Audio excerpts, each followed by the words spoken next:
ہیں کہ حضرت داتا علی حجویری رحمۃ اللہ علیہ کشف المحجوب میں فرماتے ہیں کہ حضرت جنید بغدادی رحمۃ اللہ علیہ کے پاس ایک شخص آیا. آپ نے پوچھا تم کہاں سے آئے ہو؟ اس نے کہا میں حج پر گیا تھا، حج کر کے آیا ہوں. آپ نے پوچھا جب تو اپنے گھر سے نکلا اور وطن کو چھوڑا تو کیا سب گناہوں کو بھی چھوڑ دیا؟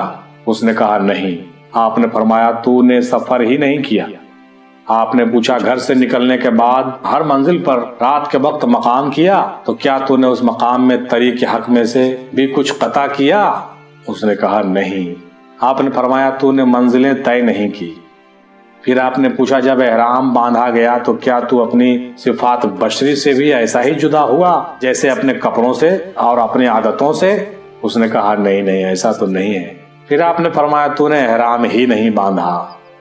پھر آپ نے پوچھا جب تو عرفات کے میدان میں کھڑا ہوا تو کیا کشف و مشاہدہ حق میں بھی تجھے کھڑا ہونا حاصل ہوا؟ اس نے کہا نہیں حضور ایسا تو نہیں ہوا. آپ نے فرمایا تو سمجھ لے تو عرفات میں بھی کھڑا نہیں ہوا. پھر آپ نے پوچھا جب تو مزدلفہ گیا اور تیری مراد حاصل ہو گئی تو کیا تو نے سب نفسانی مرادوں کو ترک کر دیا؟ اس نے کہا نہیں. آپ نے فرمایا تو مزدلفہ بھی نہیں گیا. پھر پوچھا جب تو نے بیت اللہ کا طواف کیا تو کیا تو نے باطن کی آنکھ سے تنزیہ کا مقام میں حق تعالیٰ کے جمال کے لطائف کو بھی دیکھا؟ اس نے کہا نہیں. آپ نے فرمایا تو نے طواف بھی نہیں کیا. پھر پوچھا کہ جب تو نے صفا مرو کے درمیان سعی کی تو کیا تو نے صفا یعنی پاکیزگی اور مروہ یعنی نیکی کا درجہ معلوم کیا؟ اس نے کہا نہیں حضور. آپ نے فرمایا تو نے سعی بھی نہیں کیا.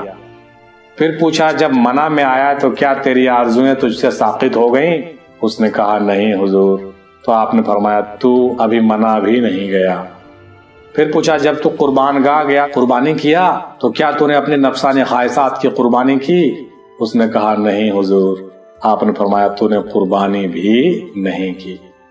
پھر پوچھا جب تو نے کنکریاں پھینکی تو کیا تو اپنے سارے نفسانی امور بھی پھینک دیا؟ اس نے کہا نہیں ایسا تو نہیں ہوا. آپ نے فرمایا تو نے کنکریاں بھی نہیں پھینکی اور حج بھی نہیں کیا. واپس لوٹ جا اور جس طرح تعلیم دیا میں نے اس طرح حج کر تاکہ تو بھی مقام ابراہیمی پر پہنچ جائے. اللہ اکبر.